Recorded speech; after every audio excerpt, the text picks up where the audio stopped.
Ya, shalom semuanya. Kita berjumpa lagi dalam Contextual Bible Reading. Bacaan kita terambil dari 1 Samuel pasal 29 ayat 1 sampai ayat yang ke-11. Kami persilakan. 1 Samuel 29. Orang Filistin mengumpulkan segala tentara mereka ke Afek, sedang orang Israel berada di dekat air yang di Gilead.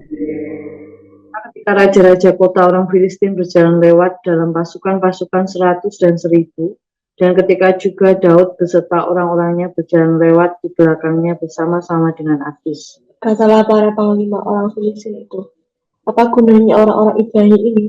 Jawab Ahis kepada para panglima orang Filistin itu, bukankah dia itu Daud, hamba Saul, raja Israel, yang sudah 1-2 tahun bersama-sama dengan aku, tanpa aku dapati sesuatu pun kesalahan padanya sejak saat ia membela sampai hari ini. Tapi para panglima orang Filistin itu menjadi marah kepadanya, serta berkata kepadanya, suruhlah orang itu pulang, supaya ia kembali ke tempat yang kau tunjukkan kepadanya, dan janganlah ia pergi berperang bersama-sama dengan kita, supaya jangan ia menjadi lawan kita dalam peperangan.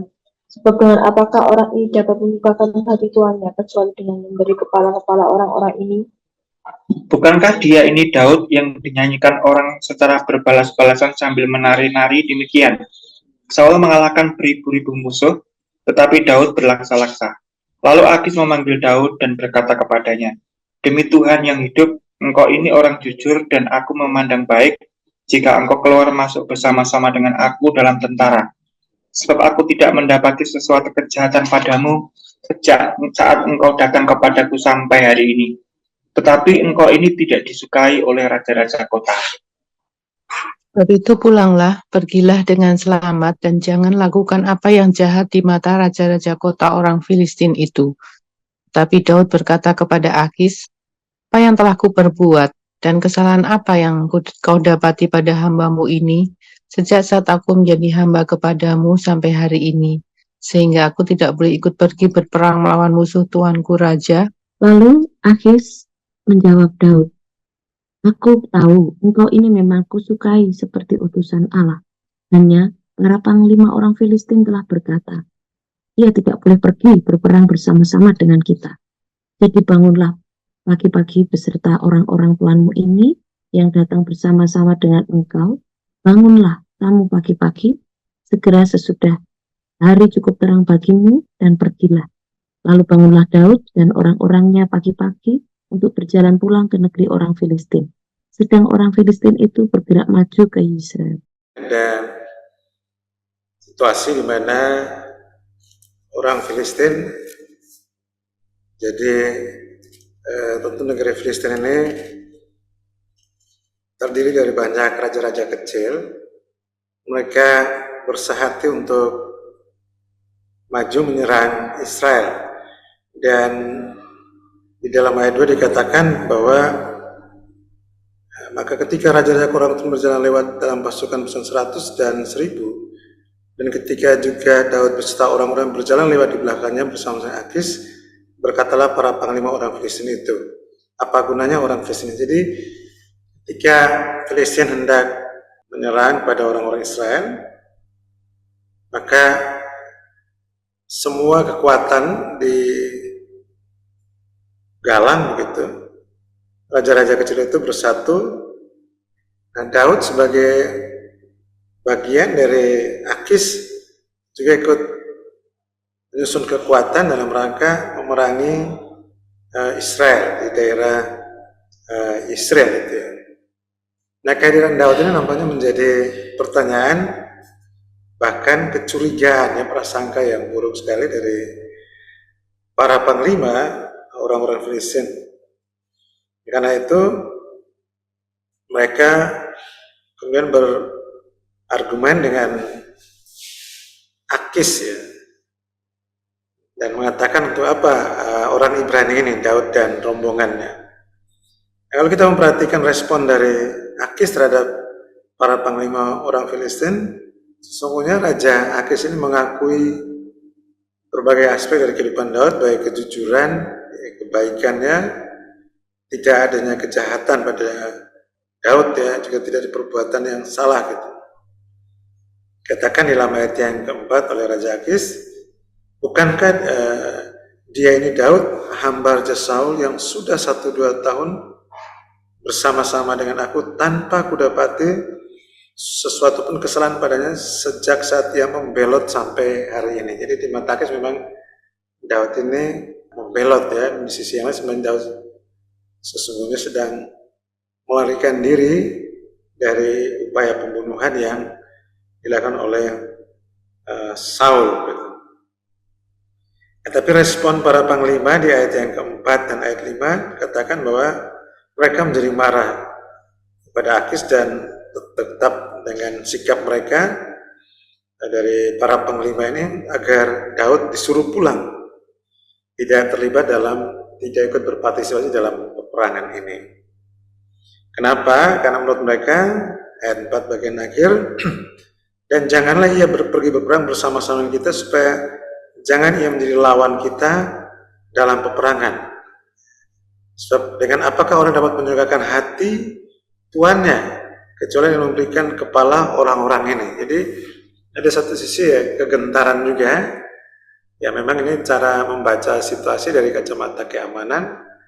Tidak ada yang dipercaya satupun sekalipun Akis mengatakan Daud itu membelot dan menunjukkan integritasnya yang baik. Tapi di mata para panglima mereka tetap punya prasangka security yang tinggi. Dan sampai nanti ini strategi Saul untuk menghancurkan Filistin dari dalam dengan sengaja mengutus membiarkan Daud itu menjadi bagian integral dari orang Filistin. Gitu ya. Lalu ayat 5 dikatakan, bukankah dia ini Daud yang dinyanyikan orang dengan cara berbalas-balasan sambil menari, demikian Saul mengalahkan beribu-ribu musuh, tapi Daud berlaksa-laksa, sehingga kehadiran Daud di tengah bangsa tentara-tentara orang Filistin sangat-sangat membuat para panglimanya juga cukup gentar juga, karena ya, dengan orang yang sedikit tapi historisnya Daud ini sudah membuktikan mengalahkan berlaksa-laksa musuh itu dibandingkan dengan Saul, sehingga ini sesungguhnya kalau Daud ikut berperang sebuah potensi ancaman yang sangat besar sekali bagi tentara-tentara Filistin ini. Jadi kita melihat di sini juga para panglima mengakui tentang kepahlawanan ya dari Daud ya. Pahlawanan Daud itu tersebar luas, tersiar luas dan diketahui oleh para panglima, sehingga kehadiran Daud di tengah barisan para tentara Filistin ini menurut para panglima ini suatu ancaman yang sangat-sangat serius. Dan Akis kemudian memberi respon di ayat yang ke-6, memanggil Daud dan mengatakan, demi Tuhan yang hidup, engkau ini orang jujur dan aku memandang baik jika engkau keluar masuk bersama-sama aku dalam tentara. Sebab aku tidak mendapati sesuatu kejahatan padamu sejak saat engkau datang kepadaku sampai hari ini. Ya, jadi Akis coba berkomunikasi dengan Daud untuk menyampaikan sikap dari para panglima terhadap kehadiran Daud di tengah barisan ini. Sekali lagi kita melihat pengakuan dari Raja Akis terhadap integritas Daud, gitu ya. Lalu dikatakan, tetapi engkau tidak disukai oleh raja-raja kota, sebab itu pulanglah, pergilah dengan selamat, dan jangan lakukan apa yang jahat di mata raja-raja kota orang Filistin. Nah, bagian ini sangat penting kita perhatikan. Sesungguhnya keberadaan Daud sebagai bagian dari Akis ini dalam rangka mencari perlindungan, tetapi dia tidak membuka itu secara terbuka terang-benderang pada Akis. Dan memang sepanjang pasal-pasal kemarin kita melihat bahwa Daud menunjukkan kemampuan dia dalam berperang, mengalahkan, sebenarnya bukan mengalahkan Israel, tapi bangsa Filistin ini hanya dia mengatakan dia sudah menyerbu orang-orang Israel di wilayah-wilayah tertentu. Dan pesan Akis agar Daud pulang dengan pesannya itu agar tidak berbuat jahat, sehingga reputasi Akis itu di mata raja-raja orang Filistin dan juga para panglima itu tidak tercela gitu. Jadi berpesan supaya, nah dalam bagian ini kita melihat bagaimana invisible hand ya, tangan Tuhan yang menjaga Daud melalui keputusan para panglima di satu sisi dan juga pengakuan dari Akis terhadap reputasi atau integritas Daud. Jadi invisible yang bekerja melalui Raja Akis maupun para panglima sehingga Daud boleh kembali dengan aman, dia tidak ditangkap, tidak dibunuh oleh para panglima Filistin, tapi dia diizinkan pulang atau tidak berpartisipasi dalam peperangan ini, dan itu berarti sekaligus dia juga tidak terlibat dalam peperangan melawan saudaranya sendiri ya, orang-orang Israel dalam pimpinan dari Raja Saul. Mari kita melihat respon dari Daud di dalam ayat yang ke-8 dikatakan, tetapi Daud berkata kepada Akis, apa yang telah kuperbuat dan kesalahan apa yang kau dapati pada hamba ini sejak saat aku menjadi hamba kepadamu sampai hari ini sehingga aku tidak boleh ikut pergi berperang melawan musuh tuanku raja. Ya, Daud menunjukkan integritasnya dan juga komitmennya untuk menyertai Akis pergi berperang. Dia menyatakan saya tidak punya cacat celah di hadapanmu, sehingga tidak seharusnya engkau menyuruh saya pulang sementara engkau pergi bersama tentara untuk berperang. Ya, ketulusan Daud di sini tampak sekali. Dia diberi swaka, perlindungan keamanan, diberi teritorial untuk hidup ya bersama sekitar 600-an orang itu. Dan tentu ada support-support yang lain, baik logistik mungkin dan komunikasi di antara mereka. Dan karena itu dia ingin menunjukkan loyalitasnya dan dedikasinya kepada Akis itu. Tetapi ayat 9 Akis menjawab, aku tahu engkau ini memang kusukai seperti utusan Allah. Hanya para panglima orang Filistin telah berkata ia tidak boleh pergi berperang bersama-sama dengan kita. Jadi sekali lagi kita melihat di sini pengakuan integritas Daud oleh Raja Akis, bahkan di mata Akis Daud dikatakan disukai seperti utusan Allah ya. Jadi kehadiran Daud di tengah-tengah Raja Akis dan pemerintahnya atau rakyatnya sungguh-sungguh di mata Akis seperti seorang utusan Allah. Dan ini tentu sangat-sangat berarti sekali bagi Akis, tetapi menimbang para panglima tidak menghendaki, maka Akis tetap meyakinkan Daud untuk pulang ya. Ayat 10, jadi bangunlah pagi-pagi beserta orang-orang tuanmu ini yang datang bersama-sama dengan engkau, bangunlah kamu pagi-pagi, lalu sesudah matahari cukup terang segera pergi ya. Jadi disuruh pulang ya, dan tidak perlu ikut berperang bersama Akis dan raja-raja Filistin lainnya bersama para panglima dan tentaranya. Respon Daud di ayat 11, lalu bangunlah Daud dan orang-orangnya pagi-pagi untuk berjalan pulang ke negeri orang Filistin ya, daerah Siklag tentunya. Sedang orang Filistin itu bergerak maju ke Israel. Jadi menarik sekali bagian ini, pada bagian kita cermati bagaimana pengakuan dari Raja Akis dan juga para panglima tentang kejujuran, kebaikan, dan tidak ada kesalahan ditemukan pada diri Daud, demikian tidak perbuatan jahat di mata Akis itu ya. Dan pengakuan dari para panglima tentang kepahlawanan Daud itu. Dan mereka tetap punya prasangka keamanannya yang sangat tinggi ya, berikan penolakan terutama para panglima, penolakan terhadap partisipan untuk menyerang Israel atas prasangka akan berkhianat kepada Filistin. Ya, sesungguhnya ini berdampak positif ya bagi Daud agar tidak membinasakan orang Israel yang dipimpin oleh Saul atau saudaranya sendiri. Jadi kita bisa menemukan di sini bagaimana cara Tuhan memberi perlindungan kepada Daud sehingga Daud tetap aman, dia tidak perlu maju berperang, Yang kedua, dia tetap dapat tempat yang aman, suruh pulang lagi ke wilayahnya, daerah Siklag dengan damai beserta orang-orangnya. Sekaligus sikap dari para panglima membuat Daud atau mencegah Daud untuk berperang melawan saudaranya sendiri, yaitu orang-orang Israel. Jadi kita melihat sini bahwa ada invisible hand, itu pertolongan Tuhan yang nyata terhadap Daud dalam situasi dan kondisi ini. Bahwa Allah berkarya di dalam segala situasi kondisi untuk menjaga hambanya yang berintegritas dari perbuatan jahat. Ini amanat teks yang bisa kita dapatkan dari perikop ini. Aplikasi bagi kita, sudahkah saya dan saudara memiliki integritas yang unggul dalam situasi kondisi apapun kita berada?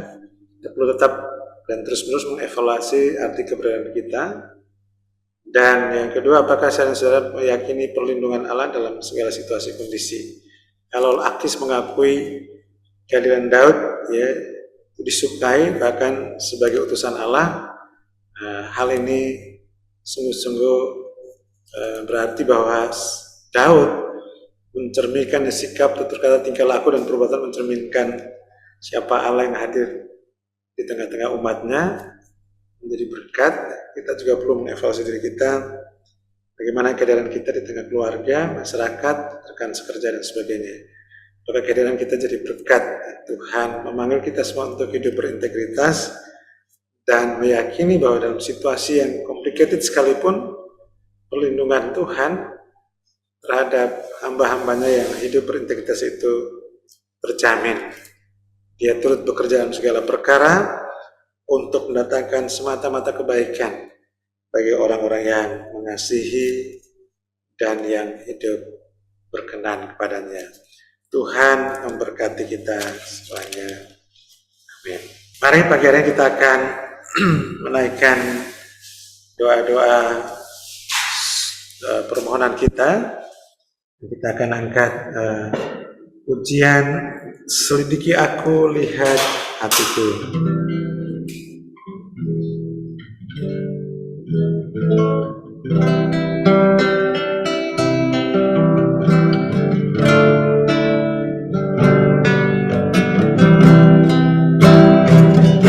Selidiki aku, lihat hatiku. Apakah ku sungguh mengasihi Yesus yang Maha Tahu dan menilai apa yang tersembunyi bagi. Selidiki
kita bersyukur bersama karena kasih setia Tuhan yang menjaga memelihara hidup kita dan bahkan turut bekerja dalam segala perkara untuk hidup kita dengan menjadikan segala sesuatu itu punya impact yang baik terhadap hidup kita. Kita berdoa bersyukur bersama.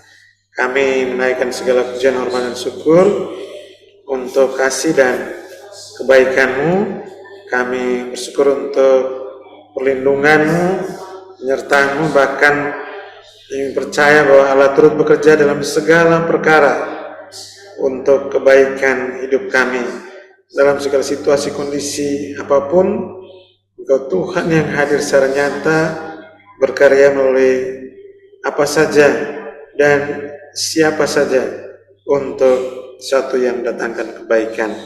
Kami bersyukur dan mempercayakan seluruh hidup dan kehidupan kami bersama semua keluarga ke dalam penyertaan, perlindungan, dan karya kebaikan itu.